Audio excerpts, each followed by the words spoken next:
This is Franchise Today, brought to you by FRM Solutions, providers of the best-in-class software solutions for franchise relationship management. Franchise Today is your destination for weekly information, conversations, and interviews with accomplished industry leaders, all of whom share best practices for sustainable growth and sensible franchising. Here now, your host, Stan Friedman, to kick off this week's podcast. Today is Wednesday, May 24th. I'm Stan Friedman, and this is Franchise Today. Well, I don't know what day or time it is as you tune in for this episode, but in real time, as this hits the air, I should have just passed through Savannah, Georgia, and westbound on I-16, heading back to Atlanta, following 10 glorious days on Amelia Island in Northeast Florida. And so, to you I say, thanks for indulging my absence last week for a pre-Memorial Day weekend break. But I'm back now, fresh and rested, and excited to present this week's conversation with one of the nicest guys you'll ever know in franchising, Josh D'Agostino. Before we get to that, though, my thanks again to Sabrina Wall, co-founder and CEO of the Franchise Brokers Association, for checking all the boxes the week before last during her visit to Franchise Today. If you've yet to download her visit, do it today. You won't be disappointed. Okay, with all that said, we'll take a short break here.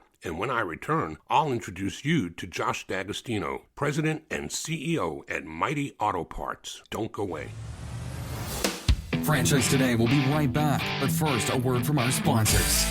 Franchisors of restaurants, bars, and grills, and multi-unit franchisees, listen up. This message is for you. If you're looking to engage guests, elevate profits, and enhance your customer experience, Atmosphere TV is the answer. What's Atmosphere, you ask? Atmosphere is the world's #1 streaming TV service for businesses, here to help you make more and save big on overpriced cable packages. Atmosphere provides you with a free programming option, bringing more than 60 ultra-engaging audio-optional channels designed to please customers and increase their average ticket. So, how does it work? Well, it's easy. Upon sign-on, Atmosphere sends you a free device, loaded with over 60 channels of eye-grabbing entertainment. From news and sports to viral videos and fuzzy animals, every channel is family-friendly and designed to keep your customers happy and engaged. Plus, thanks to Atmosphere's 100% audio-optional format, the programming is perfect for any setting, no matter how loud or busy. Atmosphere isn't limited to restaurants or bars either. Any business with a TV screen can benefit from better entertainment. So stop playing and paying overpriced cable.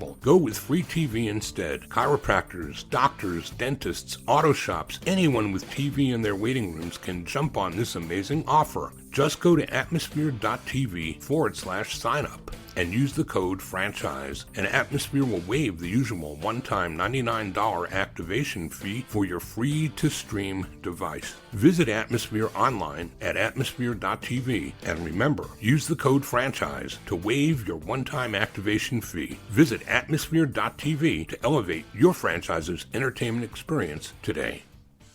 Josh D'Agostino is one of the nicest people you'll ever meet. He's also very good at what he does. With more than 17 years in automotive products distribution, today Josh serves as President and CEO at Mighty Distributing System, better known as Mighty Auto Parts, distributing automotive parts and chemicals through franchised and company-owned operations across the country and around the world. Josh is a true servant leader for his teams in franchise development, both domestic and international, franchise operations, IT, HR, and administration. In addition to which, he also supports company-owned operations and competitive acquisitions. Josh D'Agostino, welcome to Franchise Today. Well, thank you, Stan. Pleasure to be here. Appreciate the chance to talk with you. How long have we threatened to do this, Josh? It's been a few years. I mean, when did you start the podcast? 14 years ago. So well, actually, I take that back. Paul Segreto started it 14 years ago. I joined him a couple of years later, maybe in 2013 or 14, we started doing it together. And then for the past several years, Paul's gone on to other things. I've continued the podcast, but it's been around for 14 seasons. So I'm going to say that we probably started talking about it 7 years ago when I joined Mighty. And here we are. We might have talked about it even earlier than that in general because we've known each other forever through the Southeast Franchise Forum. But it's worth the wait. You're here now, and we're going to talk about a great deal of things. First, of course, is as always, is what were you doing and where were you when franchising kind of tapped you on the shoulder and said, "You've got a new career coming your way, friend. It's franchising." What did that look like for you? Yeah, so it's interesting because I joined Genuine Parts Company, which most people know as Napa Auto Parts, in kind of a business development role. And they're not a franchise, but a lot of Napa stores are independently owned. And my job was to find more independent owners. So very similar to a franchise development role, but not a franchise. So I got involved with the Southeast Franchise Forum in Atlanta, Georgia, and learned from that group, including you, Stan, about what do franchises do to recruit, qualify, and put people into business opportunities, into franchise opportunities, because a lot of that translated to my role at Napa. And so that's really how I got involved in franchising, kind of on the edge, so to speak. And then about 7 years ago, I was sitting next to Ken Volker, who was the president and CEO of Mighty Auto Parts, which is a franchise. And he said, "Why don't you join my team?" And so that was really my official move into franchising. I joined Napa years ago and kind of got into the franchise space, so to speak, for knowledge and training, but really got into franchising 7 years ago when I joined Mighty. I believe that there's no one who could have partaken of more opportunity to learn about franchising, considering that you call it being on the periphery when you were at Genuine. I mean, you went to every IFA convention, right? You went to all these events as though you were full-fledged. And I think the truth of the matter is, Josh, when you really get down to what franchising by definition is, it's a way of distribution. And that's exactly what you were doing even at Genuine, right? Yeah, it's a business system, right? It's a business support system. So, Napa stores have a methodology, there's a system, there's a program. And so I just jumped into a group of people who really study how to do this all the time. I didn't know what I was doing when Napa hired me. I had no idea. They basically said, well, they already knew me because I was with a vendor to Genuine Parts Company, to Napa. They said, "Look, we want to hire you to do this, so figure it out." And I used the resources I could find to figure it out. And that's the IFA, that was the Southeast Franchise Forum. As you know, Stan, there's lots of franchisors in Atlanta. So I made some personal relationships and learned what people were doing and applied a lot of that to what I was doing at Napa. Who was the vendor and what was your role there? What were you doing actively? And truthfully, I'd love to know what you came through college with intention to do when you graduated, because it certainly wasn't to get into franchising. No, I was going to go to Washington, D.C. and get into politics. I knew I was going to do that since high school. So I went to the University of Texas in Austin, and I had an internship in Washington, D.C. in 1997 over the summer, and that cured me of my political aspiration. So it was the kind of experience where you might expect not a lot was getting done, a lot of conflict, and a lot of younger people really just kind of working paycheck to paycheck, not making a lot of money, and I had more financial aspirations than that. So I went back to Texas. I took every business course I could take to get a minor in business, and I went into the headhunting space for 4 years. So I was recruiting people for technical positions, engineering, development positions, really program positions, really kind of hard to find spots. And this was 1998 to 2002, so it was a lot of internet boom at the time and bust, all in that same 4-year period. And then I left there and went to a company called Great America, and Great America was a small ticket financing company. And Napa was my biggest customer. So I spent 5 years really working the Napa account where store owners would buy computer systems or equipment for their stores or equipment for their customers and finance it. 2, 3, 4, 5-year dollar buyout type transactions.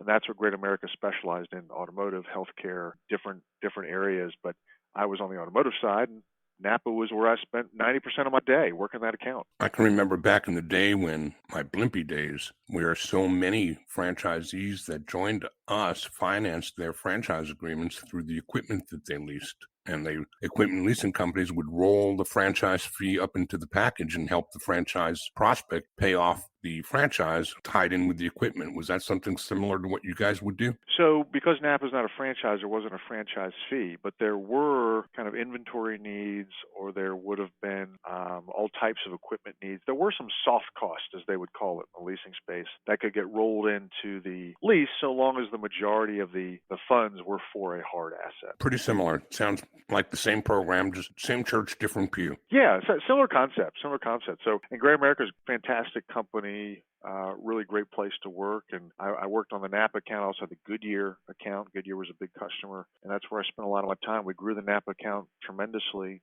once we landed the point of sale business for the Napa store owners. So almost when I was there, like 9 out of 10 point of sale systems got financed through me.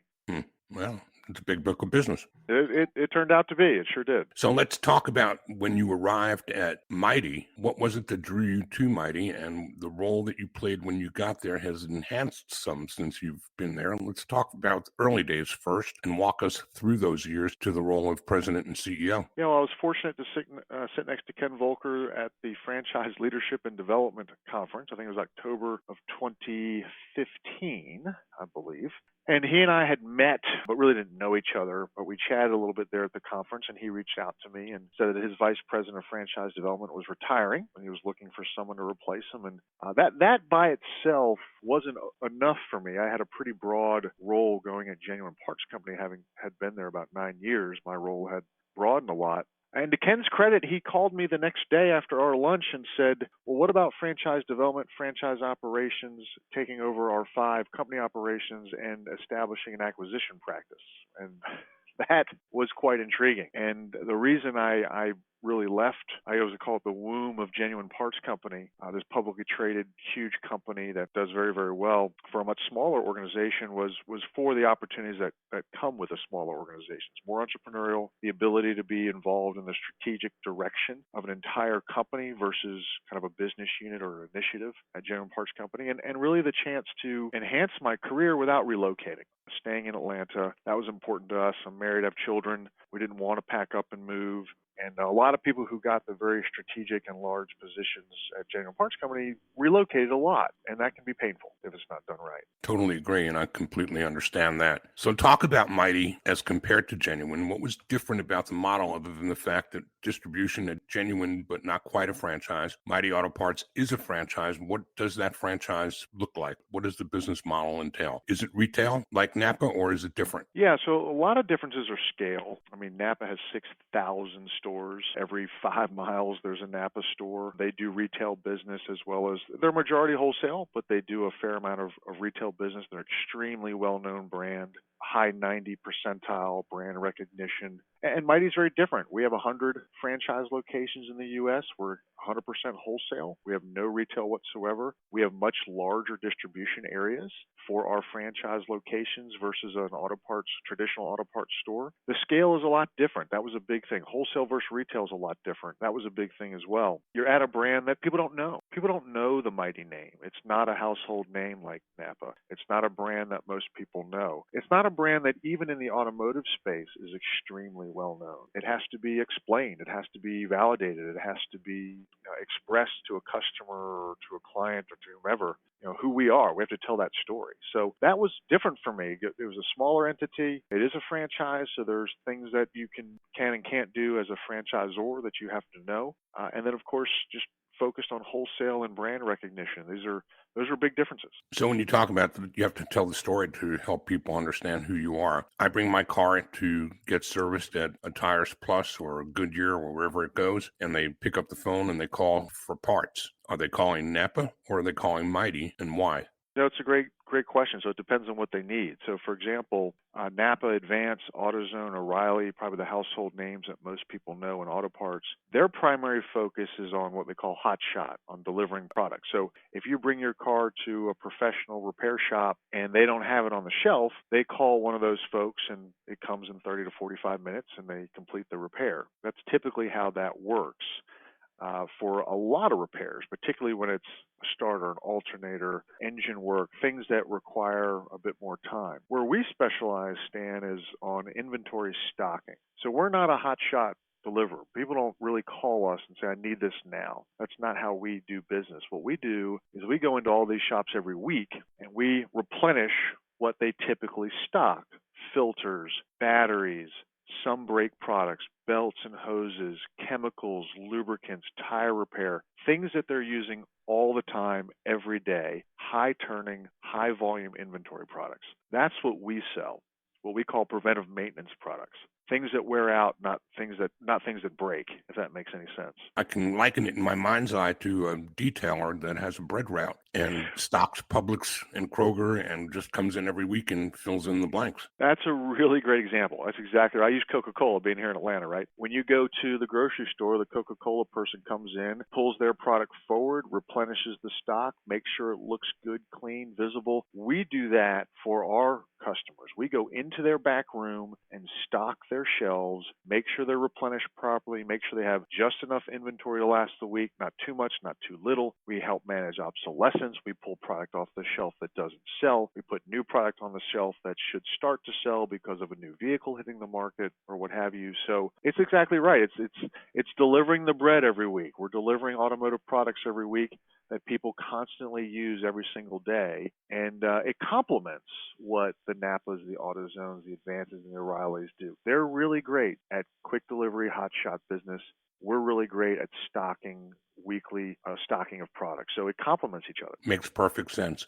And speaking of perfect sense, this is a perfect time for us to cut away for a quick break and then come back on the other side of that break and talk a little more about the progression of your role into president and CEO, and tell us a little bit about the difference in what you're doing day to day these days, and talk about who it is that you're looking for franchises and who should find you and why. We're talking today with Josh D'Agostino, president and CEO of Mighty Auto Parts, and we'll be right back.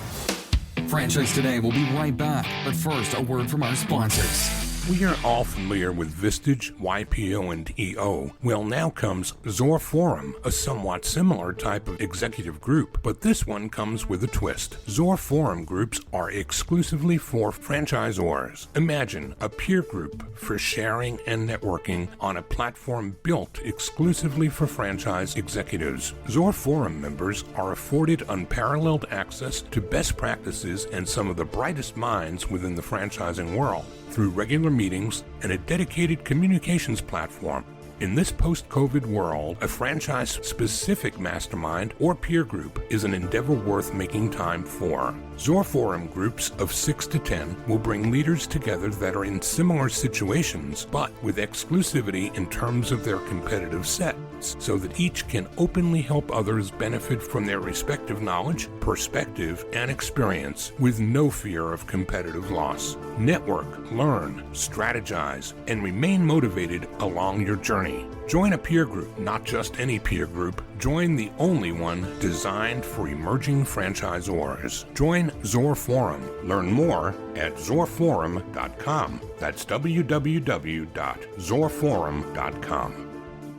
And my conversation continues today with Josh D'Agostino, president and CEO of Mighty Auto Parts. So, Josh, 7 years ago, you got dangled a little carrot. That wasn't enough, so Ken came back with a whole bunch of carrots. He did.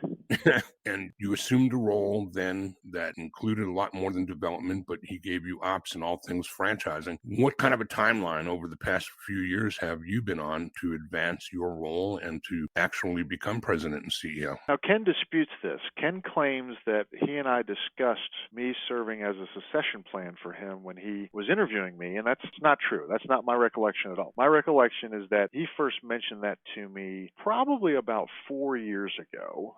We were in Oklahoma City. We had just finished a new franchise transaction, and we were having a celebratory drink there in the evening, and he mentioned it then. That's the first time I was told that he was considering me for this role. So I started really in just kind of business development, and that included franchise development, franchise operations. At the time, we had 5 company operations that we ran like franchises. And Mighty was thinking about getting in the acquisition game. That piece hasn't developed as well as it I'd hoped, but we spent a lot of time in the other areas. So I did that for about 2 or 3 years and was then given the sales responsibility. So our sales team, our sales support came onto my plate about 3 years in. And then at the 4th year, is really, and right about that time is when Ken started talking about a succession plan. And then I kept kind of advancing in our career and maybe the chief development officer for a period of time, and then named me president January 1st of 2020, just in time to offload the COVID year onto me off of his plate, which worked out great for him. But he made me president in 2020, and that's really when it was official that I was going to be his succession plan. I was president for 2 years, and then president and CEO for a transition year with Ken. Ken kind of made up a role of chairman, maybe president and CEO. We had a year overlap there, and then he retired December of 2022. I think he told me before he told you. I remember seeing him at a Southeast Franchise Forum meeting and congratulating him on hiring you, and he told me that you were his ticket out. I mean, he told me then that his plan was that you'd replace him. Well, I don't doubt it, because he didn't tell me.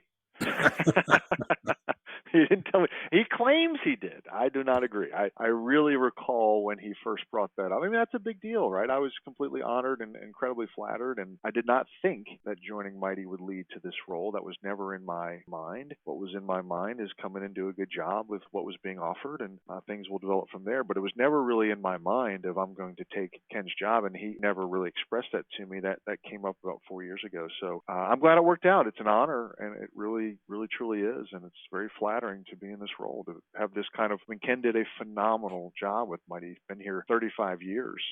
He served as president and CEO, I think, for 10 years. He was president for most of his 35-year career here. So it was big shoes to fill. Who owns Mighty? Mighty is owned by a family out of Monterrey, Mexico, which is the Gonzalez family. The name of the company is Grupo Goner, and Goner stands for Gonzalez Hermanos, which is Gonzalez Brothers. They started that business in 1953. Mighty started in 1963. They purchased Mighty in 2009 at the very end of the year, and they're a manufacturer. So they manufacture oil filters, they manufacture air filters, they manufacture batteries, lubricants, and chemicals, and they distribute in Mexico. They have 6 different business units, but Mighty is the only U.S.-based business unit, the restaurant in Monterrey, Mexico. Well, that's an interesting story I didn't expect to learn. I had no idea that it was owned out of Mexico and that it was a multinational company. You took the reins in 2020, just as you said, in time for COVID. Let's spend just a quick minute on COVID, because we all know how much COVID has played a role in the growth and development of home services franchise businesses since 2020. That market segment has been on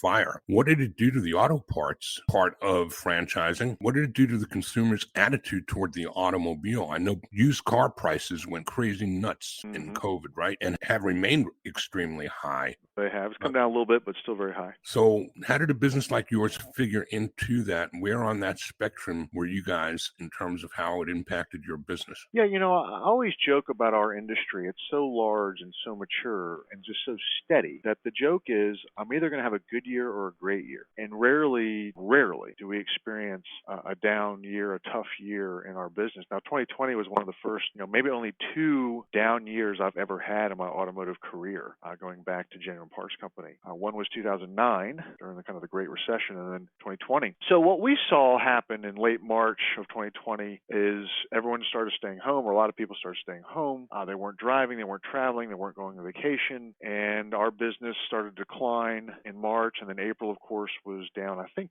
65%, if I remember correctly, from the previous year. So there just was almost nothing going on in April. The last week of April 2020 started to see a bit of an uptick because people will only stay still for so long, and they can only stay still for so long. And then May was a relatively decent month, and then we started seeing records in June, July, and August. And what happened in our business is people weren't flying that summer. They drove all over the country, and that was a benefit to our business. And that has really continued. People continue to drive. Even with all this work from home, Stan, people are still driving. They're running errands during the day. They're driving on vacations. Flying is obviously back to normal in capacity, but driving is as well. So that has been very beneficial for us. We saw some supply chain issues in 2021, like most businesses. Our supply chain improved steadily throughout 2022 to where it really effectively back to normal. We still have some issues here and there. We've seen a lot of price inflation, as a lot of businesses have. So we've been managing that. Now we're seeing some mitigation of that. We're seeing some price decreases. We're doing some reshoring. We're doing some shopping of suppliers to get our acquisition costs in line. And so are competitors, of course. So we're seeing a lot of challenge there in managing pricing. But overall, we did very well during COVID. It was a short period of time where we felt uncertain about what might happen, and we didn't lose a franchise. We didn't lose one of them. No, that's great. Yeah, we really did okay, and really proud of how our team. We didn't lay anybody off either. We didn't lay off one person in our company in 2020. That's astounding. That's great news. So let's talk in the time left to us about the franchise side of the business, who it is that owns these franchises, who it is that you're looking to recruit to own these franchises. What do they have to bring with them as a must-have, and the rest you can train? And what's that look like? Are they single, multi-unit? What's the big picture? Yeah, great question. I think when Mighty started, it was very much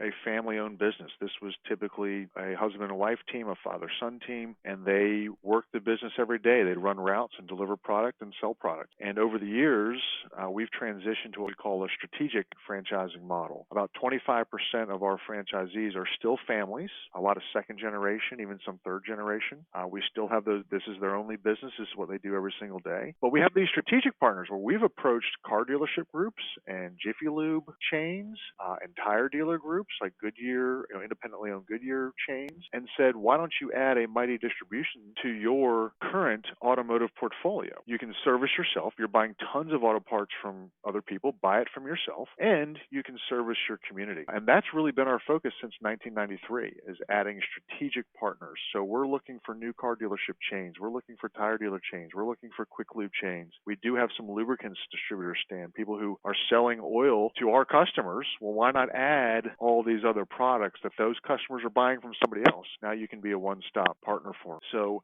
typically there's single location ownerships because we have about 100-mile radiuses for 100-mile territories for people to deliver in. So you tend to see that most franchises own just one, but we do have a couple. We do have about 10 who own more than one. And in today's world, what's the profile of that person going to be that you're actively looking to bring on board? Well, we are actively looking for a new car dealership group or a quick lube chain or a lubricants distributor or a automotive service repair chain with at least 10 locations or more. That then makes it worth the self-distribution effort. You have enough volume to make the Mighty operation successful. Yeah, make the juice worth the squeeze, right? Yeah, so you kind of instantly can break even or be profitable. And then, of course, you work your territory, which is harder, right? So I have my own captive business that I can direct to buy from my Mighty operation. But when I have to go sell an outside customer, I have to sell that in a traditional way. So we're looking for people with multi-location ownership. Obviously, those folks are highly financially qualified. The investment into Mighty is not that high.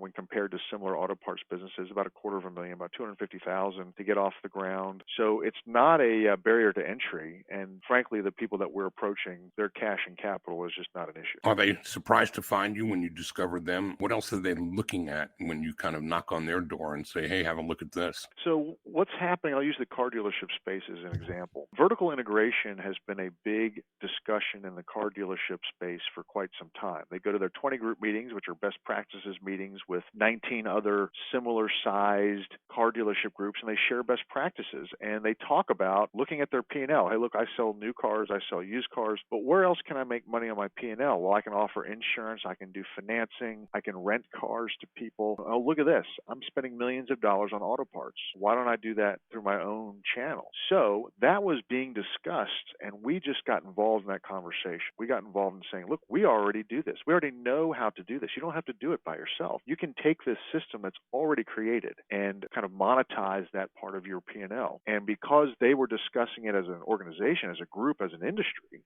when we showed up and said, we already know how to do it, it resonated very well. And you know how this goes, Stan. You get a couple people on board, they start telling their friends.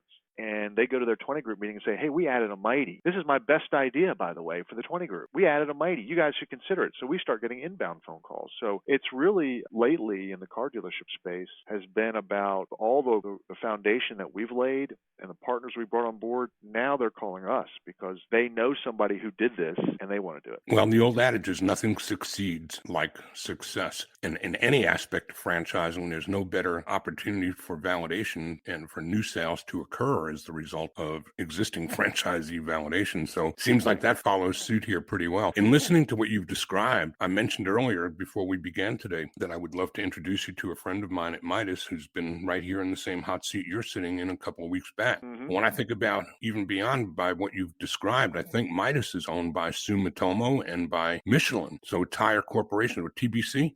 Right. Yeah, boy, that to me just rings like I'm going to make that introduction because that's what I do. Yeah, we do have a relationship with Midas, but we'd like to have a better one. So I appreciate the introduction. You bet. And what have I not asked you today, Josh, that you wished I might have? If there is anything at all that I've kind of parked on the side, what would it be? Well, that's a good question, Stan. I out of the blue with that one. Let's see. Well, maybe I'll just brag a little bit. I mean, I think that Mighty is really an under-the-radar franchise, not just in the franchising space, but also in the automotive space. It's not the big brand name that you think of, and we feel like we're in a really good position to continue to grow market share, continue to expand internationally, which is one of our big initiatives right now, to do more international business through Central and North and South America. We have a big distributor in Saudi Arabia, and we're looking to expand in the Middle East beyond that. We've had that relationship for more than 12 years, so there's a good home base there. And we think our franchises are happy, Stan. We think that they like what they're doing. They make good money. They're happy with the relationship with their franchisor. I think if anyone read our FDD, they find the litigation page is empty, and that's the way we like it. We work with our franchisees to perform, make them happy, and obviously protect the brand. There's a balance there. You got to find that balance, as you know. Of course. You've got to be understanding of the entrepreneurial spirit, but also you have to kind of enforce the standards in the brand. So I feel like we work hard to keep that balance, and Ken did a great job with that, and I hope to continue that legacy. It's big shoes to fill. I always say, Stan, my number one job is don't screw it up.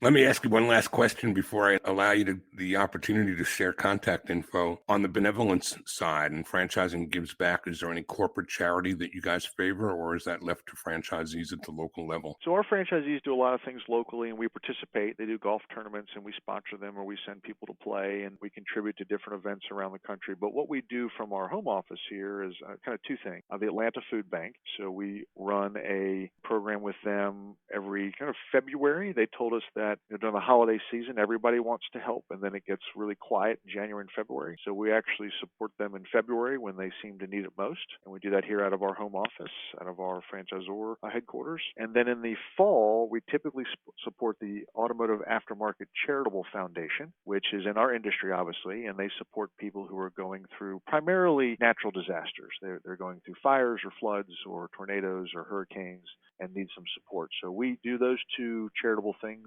every year. Any participation with VetFran? We are a member of VetFran as well. We don't have a lot of folks coming into the business as individual entrepreneurs like we used to, but we did do a VetFran transaction a few years ago in South Florida. So we have used it. We offer it, and we have used it. Awesome. Josh, how about some contact info for those that are going to want to find you again? Yeah, absolutely. So it's Josh D'Agostino. I'm at Mighty Auto Parts. My direct number is 770-209-4509, 770-209-4509. Email's a little tougher because of my last name, but it's josh.d'agostino, which is DAGOSTINO, at mightyautoparts.com. So josh.d'agostino at mightyautoparts.com. I'm also on LinkedIn. People can find me there and send me a message. That could be the longest email address professionally I think I've ever heard. Yeah, Mighty Auto Parts is long, and then of course you add in my Italian D'Agostino, you get a long name there. I take the apostrophe. I have an apostrophe in my name in reality, but I never use it for email because it never works. Well, I get that too, and it makes nothing but sense to me. Josh, this has been terrific. I'm glad we got it done, and I really wish the best for you for the next many years, and let's not be strangers. Let's run into each other with more intention. What do you say? I agree, Stan. Thank you so much for having me. Really enjoyed it, and hopefully your listeners will find it helpful. I'm certain that they will. You've been hearing today from Josh D'Agostino, President and CEO of Mighty Auto Parts, and thank you again, Josh, for being here. Thank you.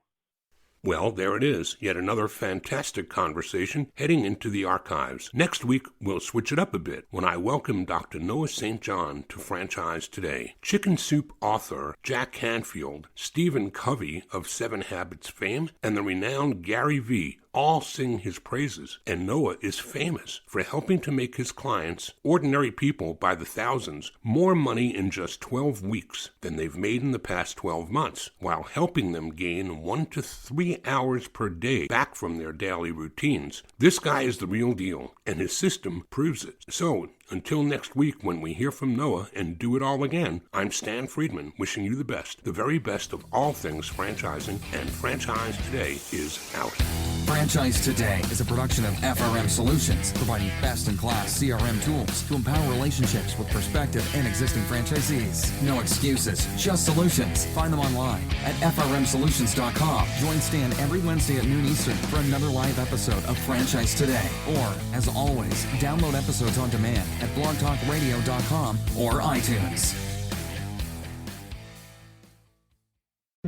When you're part of a military family, you understand sacrifice and support. So at American Public University, we honor your dedication by extending our military tuition savings to your extended family. Parents, spouses, legal partners, siblings, and dependents all qualify for APU's preferred military rate of just $250 per credit hour for undergraduate and master's level programs. American Public University. Value for the whole family. Learn more at apu.apus.edu/military.